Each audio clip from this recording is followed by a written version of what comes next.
What up, dudes? Welcome on in. See ball, get ball. The off season is officially here and upon us, and I think all of us have been.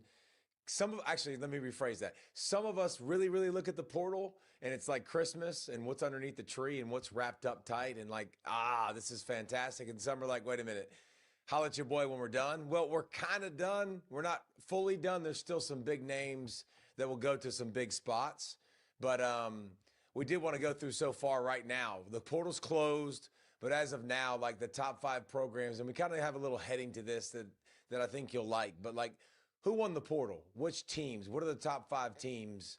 And to me, the first one is Texas.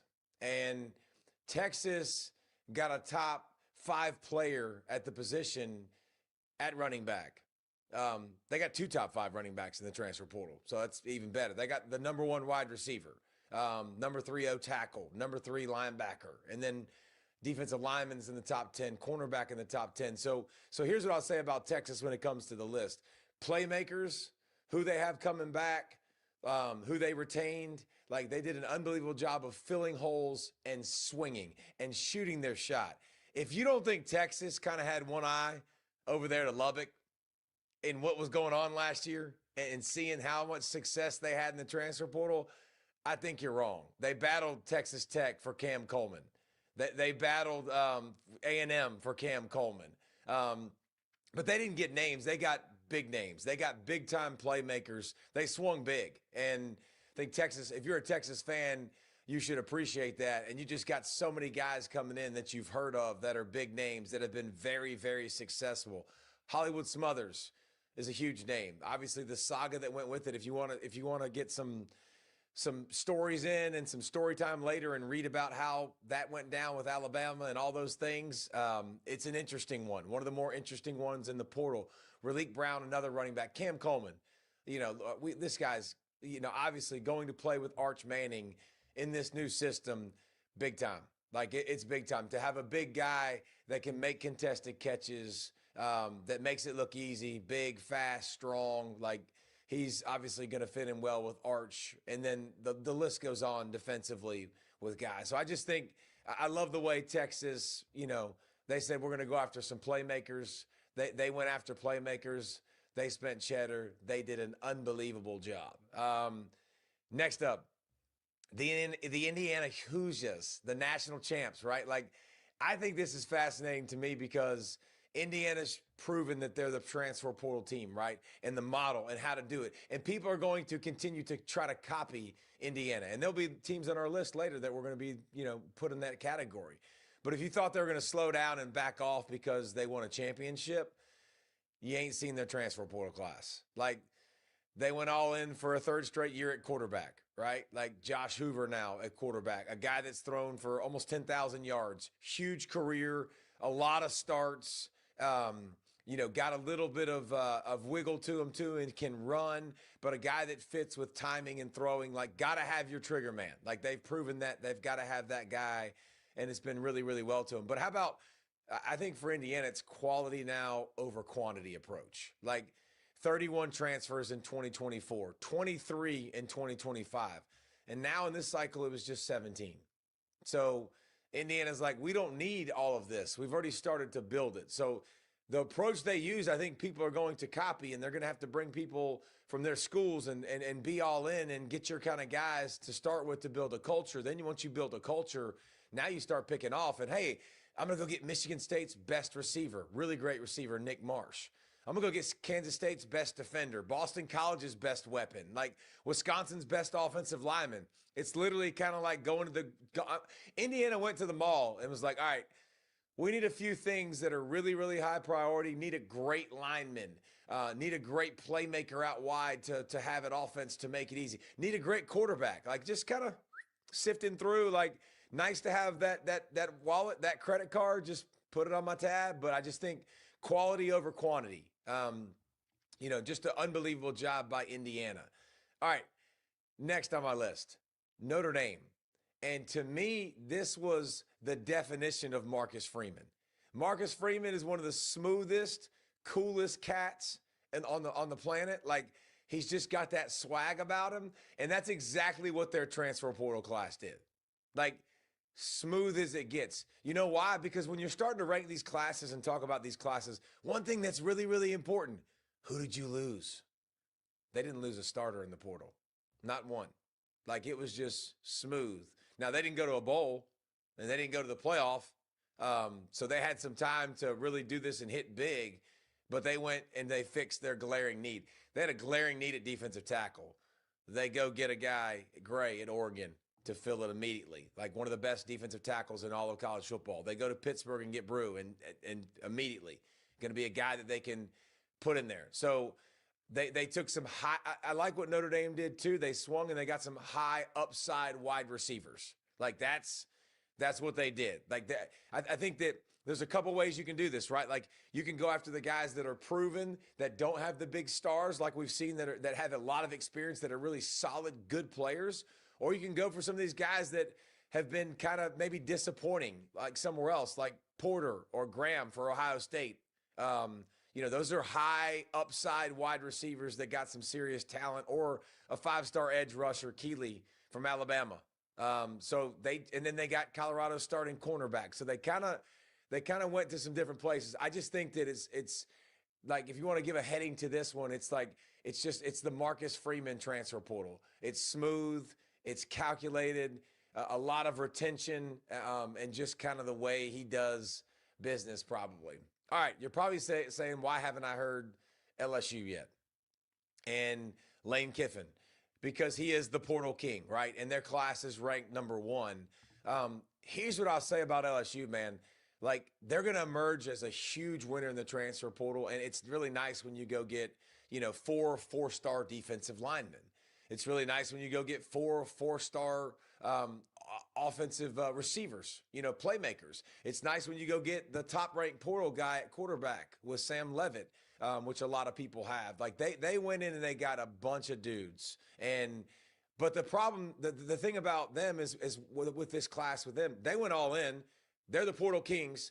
This is what Lane Kiffin's been able to build and do. They also lost a ton.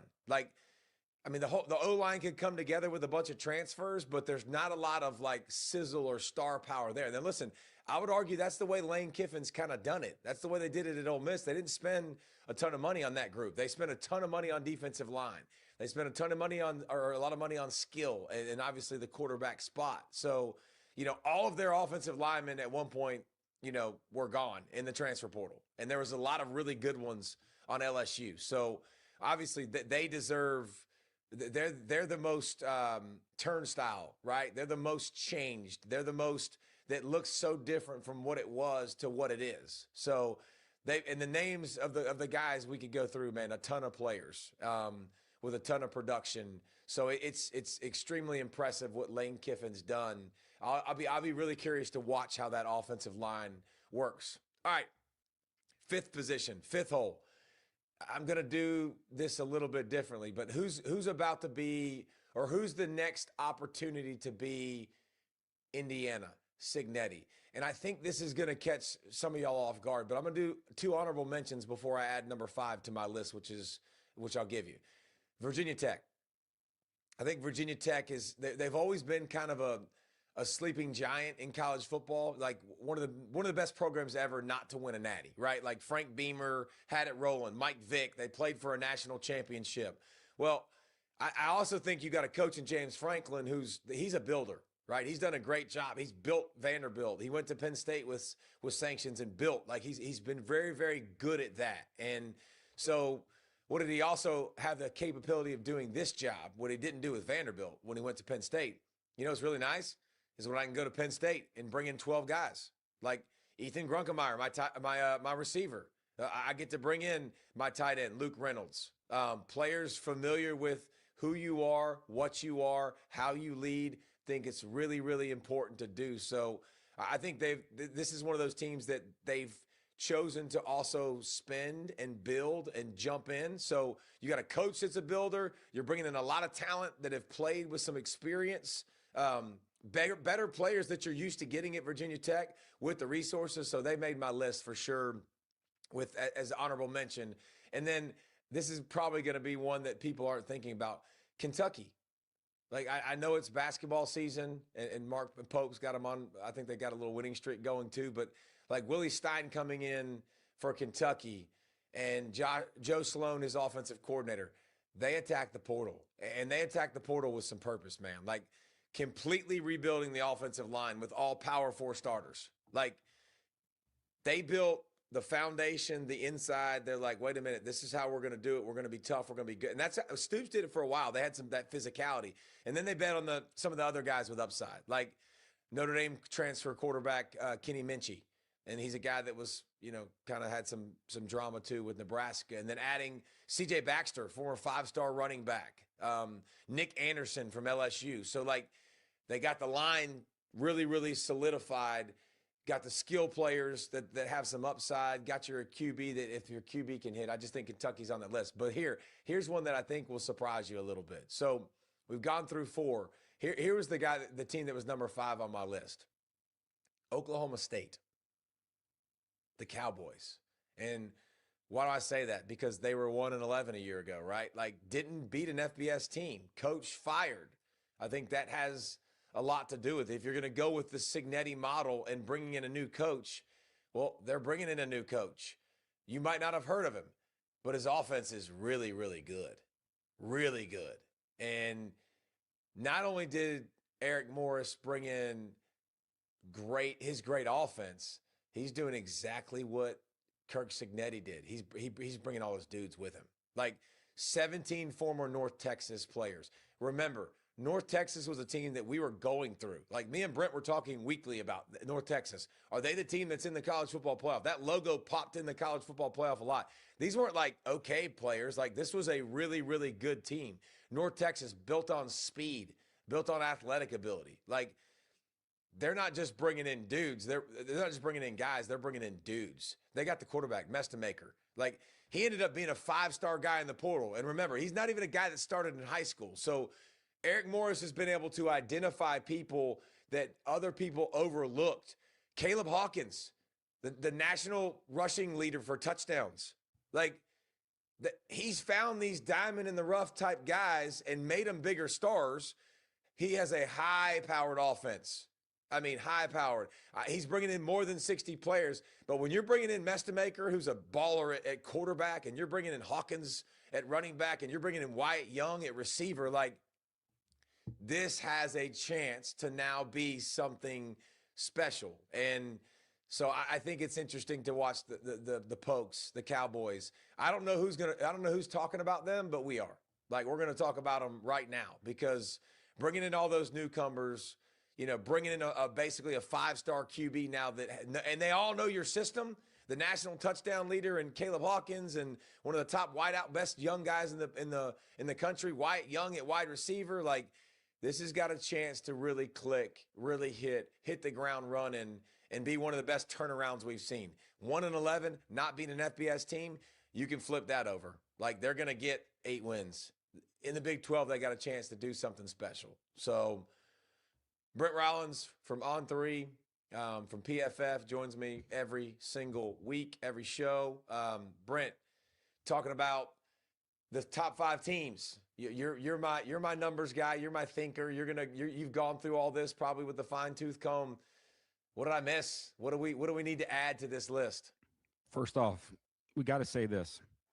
You just said went to the mall. Yeah, went shopping, baby. Indiana went to the mall. Like, there's TikTok and Twitter feeds and all that just who go around all over the country and talk about empty malls. So just showing your age a little bit there. Yeah. The empty mall. I think that's a little. People don't go to the mall anymore? Dang. That's not a thing. But outside of that, I think what you mentioned at the end was probably the most pertinent thing. So who wins the portal? Either you got the most money to spend and you go spend it, or 2, you take a coach and his team. And Oklahoma State did that.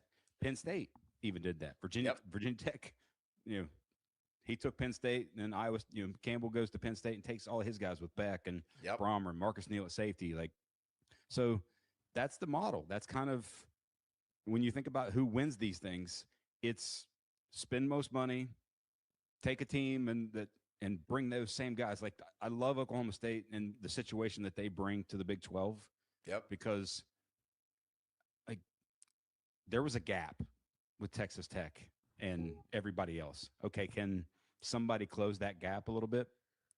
But then also the retention part. That's the part that we're obviously not going to talk about right here because you're talking about the new the card you just traded for kind of thing. Yeah. Did you ever collect cards back in the day, or is that Yeah, is that no, not I a thing? did. King Griffey Jr. was even though I hated baseball, King Griffey Jr. was my favorite card to collect. So you had the Upper Deck rookie card, but I have literally. There's a box somewhere that I've probably lost or misplaced with so many King Griffey Jr. cards. It's ridiculous. And then when my son got into it was kind of cool when he was younger. And then I don't even know where it's at. Maybe I need to go. Maybe it's in the mall. But like another team for me is Michigan. I think that Whittingham and bringing some of the guys that they did, and we're probably going to highlight some of those guys at some point today. Like I think Michigan fans are probably thinking, especially with some of the stuff you heard recently, and I think I heard a Whittingham talk about a comment that he didn't have a QB coach, like little things like that, where you're like, okay, we might get a massive coaching upgrade to go along with the talent piece. So that would be another one for me as well. Yeah. No, I think there's some fun ones, man. This is what's made college football, I think, really cool too, man. I know some people don't love this, and it's the system. So I mean, I like that we're down to one portal window and now, but like this is team building, right? Like there's a skill to this, there's an art to this. You can be better if you're better at this than other people. You can go be very, very competitive. And you could be Indiana and win a national championship, right? Like just learning the skill and like kind of evolving and being here. It's fun because these teams legit have a shot. Like I think Oklahoma State's going to be a player in the Big 12. We haven't said that in a while. Like yes. It's kind of cool that and the approach they've taken. And I mean, some people believe in the retention too. And some people have done a good job with that too. One other team too is the other team in the national championship. Like Miami's not going anywhere. No. And they're showing and they're flexing and eventually, like, I don't know how it works out, and maybe it's announced at some point, but Mensah and him being there, Barcade, it's coming. The receiver, like, so now you might be better at QB. You add another receiver to Malachi Toney. That's a really good player. And then you add Damon Wilson. Like, oh yeah. Don't worry. He's on my list coming up. Okay, because I have a question. I'll save that for later because I got a question related to that. All right. Like all these teams, like that's you're either going to be one, great at retention, great at your system, or two, you're just going to go be good at this game because this is the game now. That's for sure. Yeah, no, it's definitely different. I think when you always go to who won, to me, it's not who lost. The next list. It's who could have done more. Or who really caught your eye, like of teams that you went, okay, well, that's crazy. The team first on my list is Alabama. And Alabama, like I just kept seeing like their guys go to big time spots. And that's not what you want, right? Like you don't want your guys continue to, like Isaiah Horton, my top wide receiver, like Texas A&M, Renaud, Ole Miss, like one of my edge players, Smith, Ohio State, Rousseau, Ohio State, like just you keep going down the list, like Notre Dame and 5-star, like I kept seeing Alabama players go elsewhere. The Ty Simpson thing did not help, right? Like trying to get him locked in, and maybe some fans are ready to move on, and maybe some fans are. I think Ty Simpson's a heck of a player, but Alabama definitely the Hollywood Smothers debacle and how that went down and stuff. Like, good Lord, like he's at Alabama, he's going to go to Alabama, and then all of a sudden he's not, right? Like, and then welcome to the world of college football. But I think I just it's hard. Like, how do you retain your roster? How do you keep some of these guys? You got to let some guys go. Like, and so I'm interested to watch Alabama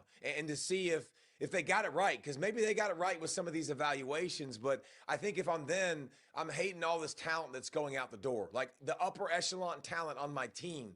Like a lot of guys went to the NFL, and then a lot of guys that are so talented on my roster are going to play elsewhere. And that's not, usually a good combination. So how do they find their players? Because you think about the offensive line, a lot of the guys they lost, like that was a group that, you know, they weren't pushing people around at a high level up front anyways. The running back spot, Hollywood Smothers, like we needed you to do that, right? Like we needed a running back. We needed somebody that was a game changer. We got him, and Texas grabs him along with another top 5 guy in the portal. Like that's frustrating. So if I'm an Alabama fan, I'm probably like, all right, that stinks. Now listen, I could be Iowa State and lose 55 players, like with Matt Campbell's departure, and that's not fun. Like, but so they're on this list of teams that I'm like, that stinks, and that's a hard world to live in. But the last one, man, is Tennessee, because I like that Tennessee addressed their weaknesses from 2025. Like, defense was an issue. Like, Jim Knowles doesn't count for the transfer portal, but he's in, right, from Penn State. He's Chaz Coleman's a baller. Campbell at linebacker, like it's Lane at safety. They got guys that are familiar with Knowles. They got an upgrade at DC. They got safety. They got corner from Auburn. Like they did some really, really good things. But when you heard about Sam Leavitt and where he was going to go, Tennessee was a big time player in that. They got money. They wanted to spend it. They need a QB. Last year, their late QB addition was beautiful. Trade. Yes, their late season trade with Nico and Aguilar, it was great. So I think they were all in. They wanted to get it done. LSU was desperate. Tennessee was desperate. Miami's desperate. So you've got all these guys that have been desperate. Here's what you want to be in this portal. You want to be a quarterback, bro. Golly, when there's starting to be some desperation, it's like, and you're playing musical chairs, and it's like, hey, hadn't sat down yet, baby, hadn't sat down yet. Like, wait a minute, who's my guy? Like, because these schools are trying to figure it out, but man, now that's why Miami's throwing so much money at Mensa. They're like, no, we're not going to purgatory. Like, we're going to make sure we got our guy. And so I thought Tennessee did a good job with their roster, but man, they didn't get the most important spot, and I wonder if that comes back to bite them. I'm going to go back to Alabama, because if you look at the last 2 years, so we've had the 12-team playoff era for these 2 years now. It's 10 teams that have been ranked in both seasons of the college football playoff era. I'm gonna go through these teams, and I want you to say, hey, does this feel like they're kind of ascending, or like how do they feel? Positive vibes or negative vibes? Indiana obviously feels pretty good about themselves. They feel pretty good. But that's an easy one. Yep, Miami too. Hurricanes feel pretty good. The next one, BYU. Yeah, I got my future QB at the spot. Like I feel good about where I am as if I'm a BYU Cougar. Next one, Notre Dame.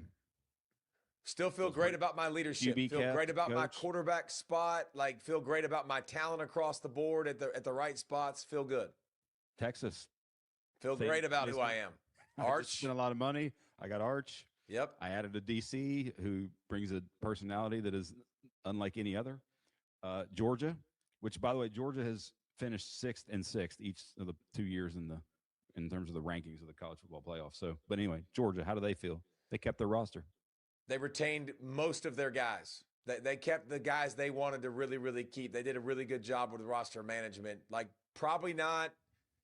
I still think there's some question marks about them and maybe where they want to be and where they want to go and what they need possibly to take them over the top. But they feel pretty good about where they're at. Yep. Ohio State. Keep Julian saying, keep Jeremiah Smith. And here's the thing.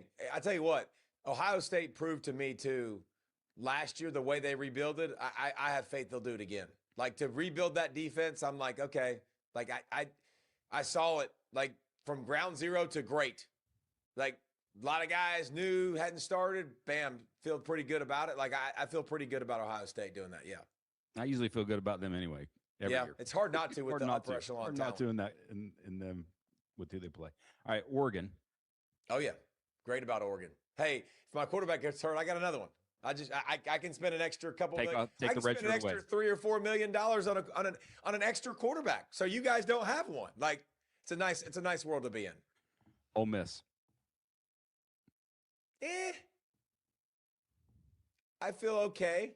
I'm not. You feel better if Trinidad somehow is back. Like it's not. Better. It's not what it was. The Chambliss obviously is a huge blow. because I don't care who you bring in because Deuce is coming at the quarterback spot, which will be fun and unique. But that you're replacing a one-off dude. I mean, that dude was special and unique and good. Like a lot of pieces, a lot of moving parts. Prince, goes to LSU, your best pass rusher. Like a lot to replace, a lot more uncertainty at Ole Miss than other spots. Prince will, Uman Mielen. But the last team of that group that has been ranked both of the 12-team seasons is Alabama. And I would actually say, based upon that list, they're probably, as a fan base, thinking like, are we going to end up just being a middle of the pack type team? That's one where you're putting a lot of faith in the coach. You're thinking, hey, the young QB, like all that sort of stuff, like based on where this is and what's left versus what come in. I think that's one team to me that of that list where it's like, I don't know how confident they are right now. But one other thing that's cool about all this, I think from the football perspective, specifically football only, not the craziness that is the world. I was talking to a Power 4 coach yesterday. I'm like, hey, you got your roster? You feel like your roster is kind of set? It's like, for the most part, yes, maybe a couple guys here and there that are walk-on types, low NIL later, but for the most part, your roster's set. It's like, okay, now you can, all the things that we care about as it relates to football with building a team, figuring out what you can and can't do, all that stuff can now happen versus the previous year. You go in the spring and you think your QB's like your Tennessee and you think you got a QB and then you got to make a trade at the very end. Like, so that at least is there, and teams basically have their team now.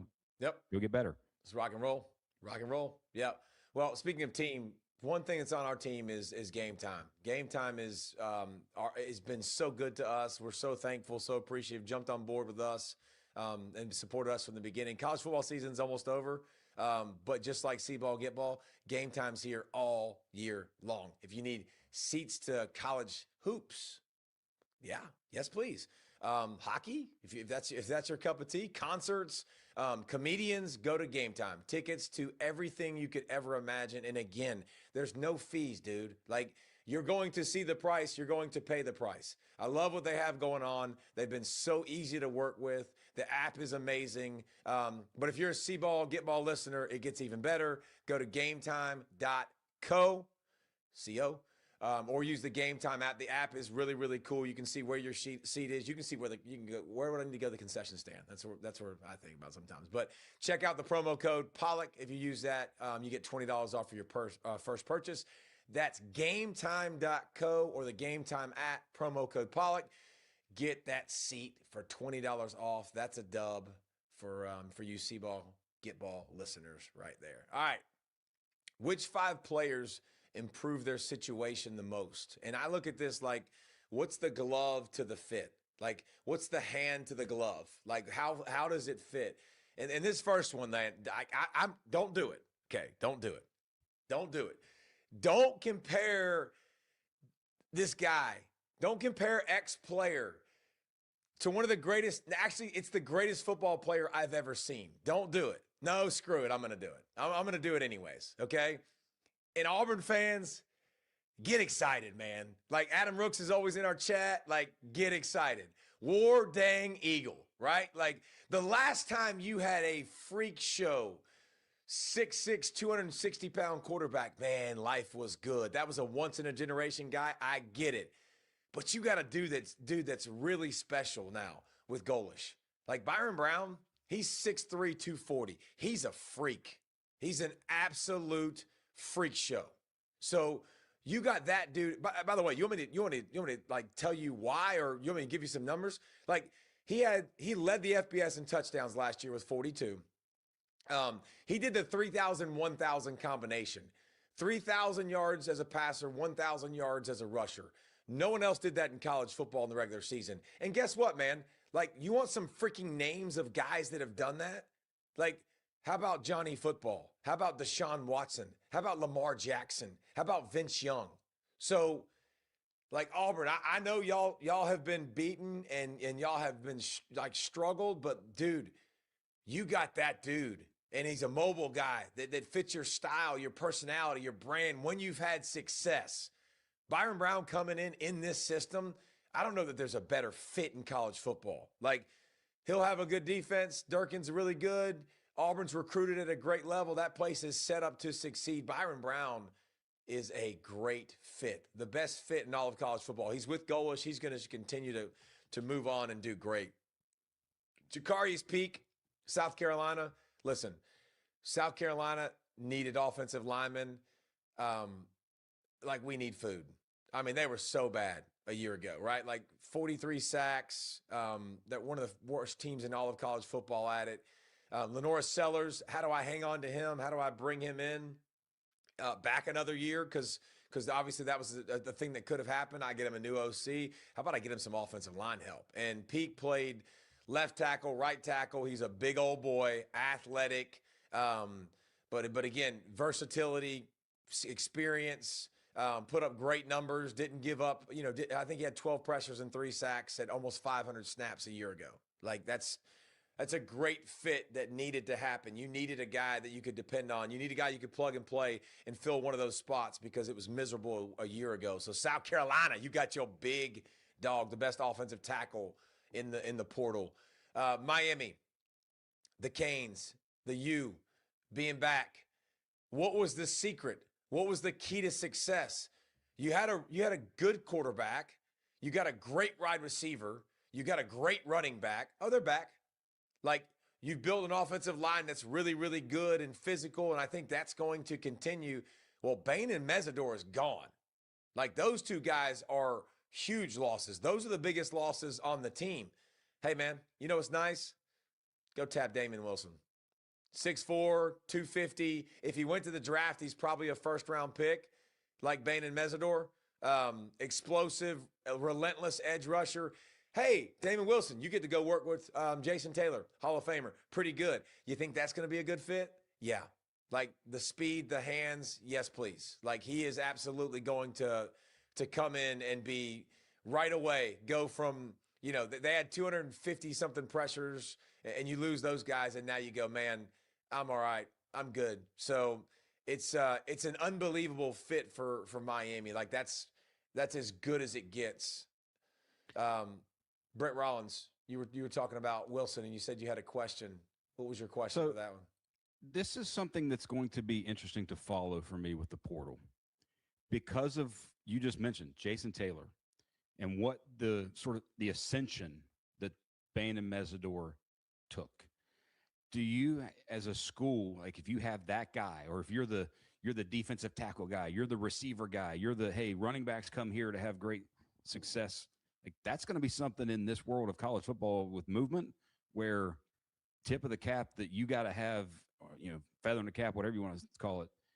Hey, any big time edge guy, if I'm I go play for a year or two, all right, now I want to go get paid and then go get to the draft, I'm going to Miami because I get to work with that guy playing that system. It's like the quarterbacks with Indiana now. Like, exactly. What do you need to see, right? Like, yeah, you're going to have specialists. It's going to be receivers with Ohio State. Like, you're going to get who you want out of high school because of that. You 100% start to develop a rapport. And if I'm a coach, I'm using that. And if I'm a coach, here's the beautiful thing about that. I get to get guys for less money. Like, there's a lot of coaches across the country that are using what they've done, who they are, to get guys at a discount because the big money's in the NFL. The life-changing money, the multiple contracts are in the NFL. So Damon Wilson saw exactly what was going on. Damon Wilson comes in at number 3 on the list for fits. How about number 4? Brent mentioned Michigan and how good they did in the portal. John Henry Daly. Like, I love this dude. I absolutely love this dude. Maybe because he's a light-skinned pass rusher and that's what I was, and not ranked, highly in recruiting, kind of in my role, but like that dude, All-American, 17 and a half tackles for a loss, 11 sacks, 11 games. Remember, he got that injury, but first team All Big 12, wins at a high rate, plays the run phenomenally well, physical, like Kyle Whittingham. When you start to bring in like guys and build your culture and what you want to be, this is exactly who you want.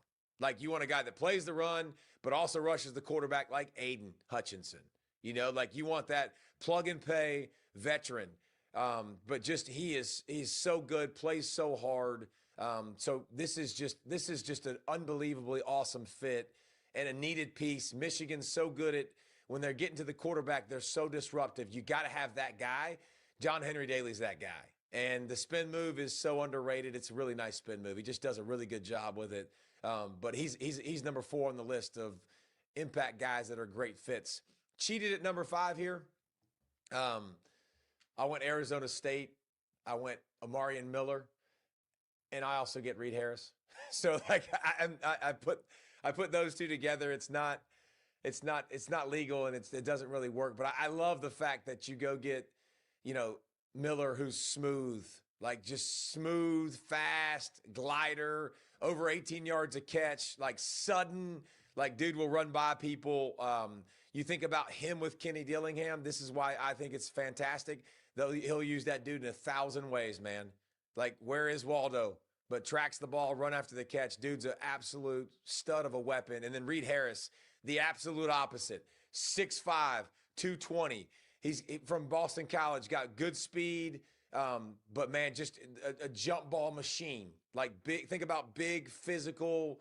Think about like Surratt, like the ability of something like that. So you put those two guys together, Harris and Miller. I think just unbelievable fit with Dillingham, his creativity, and I think that will be an unbelievable rocket ship. I think they'll take off, and Dillingham's always done an unbelievable job at that spot. So those are guys, those are fits. Do you have anybody else, Brent, we need to make sure we added to that list? Yeah, so I've got 2, and it's interesting that you mentioned the last ones you mentioned. Their receiver. I think the receiver position is one that's a great way to quick add, especially when you know you have a QB. So looking at some numbers like we do every week in Pro Football Focus, things like that.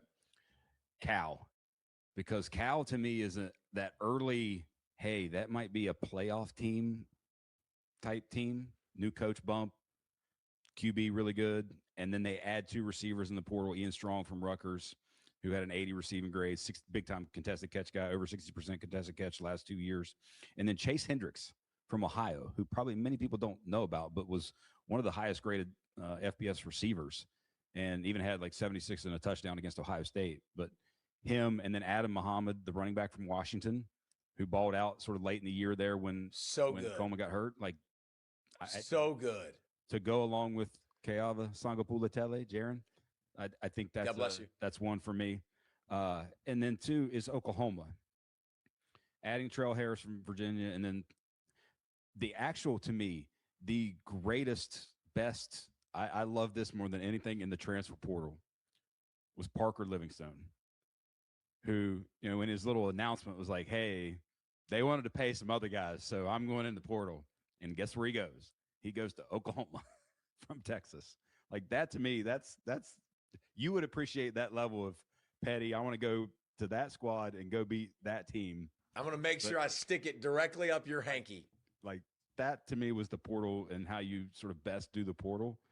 But also, again, Oklahoma, you have your quarterback, Mateer's back, add receivers, like Satania they keep. Like, so those are teams to me that, because even looking at Indiana last year, not this past season, obviously, where they won a national championship, but the previous year where it's like, okay, you're a little short in certain spots. Well, then you go add, for them it was the QB, but then you go add, and as being a playoff team that didn't necessarily do anything, and then you take a big leap. Maybe that's an Oklahoma type season there. But also, I think it was funny that you had a little Freudian slip there with Henry Daly. You were talking about him, and you said plug and pay. I thought that's actually very, very appropriate in the transfer portal world we're living in, for sure. So those are some numbers. We'll keep the number segments up. That's one of my best favorite segments on the show, I think. Like, just all the numbers that were going on. Brent could always tell you with PFF how they're graded, because a lot of times I think people are like, wait a minute, that guy came from a small school. It's like, all right, well, yeah, he did, but let's let you know what he did against some great comp. So how he was graded week in and week out. So that segment will continue. And then who won the weekend we'll continue with. And to me, on so many levels, Fernando Mendoza. I mean, not only did he get the girl, he got the championship, right? Like, he got the girl. He did it in superhero fashion. Like he's already had the season, the Heisman Trophy. Like he's already got everything going in his direction. But then how about his LinkedIn account? Like if you want to get weird, it's the best account going right now. Like some people, hey, these kids nowadays have TikTok and all the different social media platforms that just he ain't got that stuff, man. Hey, open to work tag on his profile. I think you're good, bro. I think you're going to be okay. Like, I think you just made probably, $70 million, $80 million, stamped yourself as the number one pick. But dude's on there writing articles about declaring for the NFL draft and what it was like to win the Natty. There was actually pages on social media too, like of who, like Mary Mendoza pages. And like, this is the guy you want to go find. Like, Fernando Mendoza won the weekend on so many levels and on such a big stage. And there's not a better guy to do it, man. Just, I love that he got to do that. I saw him do Fallon. Like he was throwing and he breaking records. Like Jimmy Fallon was tossing like records into the air and he was throwing the football and breaking them. But is that the first LinkedIn page you've ever viewed? Yeah. I got a LinkedIn page, baby. Come on, let's get weird. Are you serious? You actually have a LinkedIn page? Okay, I did not know that. I might actually check that out. I obviously have a whole different life that exists on LinkedIn for professional work, but things like that. That's funny that you say that. For me, it was college football in general because, and the ratings came out like late in the week, and boy was the game watched. Because there's always been that, hey, the college football should be the championship should be on a Saturday night because college football is a Saturday thing. Well, Monday night, 30.1 million viewers for the championship game. Like, I think that just and now granted, how do you get the casual fan? You have the story that is Indiana, the underdog story, like thinking about, like, so many bullet points that you could go to that, the QB, the coach, the QB, 4th and 5, the dive, like all these things that are moving. We talked about that there, but just the watching and viewing and caring about college football is going nowhere but up. Most watched title game since 2014-15 season. 36% increase from the previous year. So in a world where everybody's like, hey, I'm worried about the game. I'm worried about the game, this transfer portal stuff and the loyalty and the fans and people watching. People still watching, right? Like it's a sport that is now. It's interesting how those can go because like one of the semifinal games wasn't ranked really high, and so you can kind of take those things sometimes. But college football ain't going nowhere. We ain't going nowhere. We'll continue to be here. So we're gonna try to stay on a pretty consistent schedule with Mondays and Wednesdays. And Matt Miller, who was phenomenal on Monday, if you missed him, man, he was really good on the NFL draft and stuff, and just talking all the different angles from the different college teams. And we're going to continue to get players, coaches. We appreciate y'all continuing to rate, subscribe, do all that stuff. So until Wednesday, we will see you guys later. Peace.